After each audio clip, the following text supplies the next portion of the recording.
guys, for today's video, luto ko og chicken. Para na ako'y baon tomorrow. So, magbaon ko og chicken. Ayan, so, ito yung babaonin natin bukas. Tapos, magdadala ko ng rice.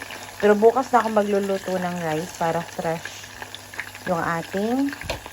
Madali lang naman lutuin yung kanin. So, hindi ako malilate.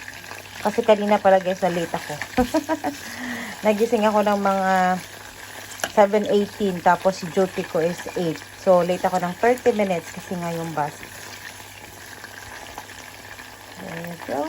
And meron pa akong ano dito. 1, 2, 3.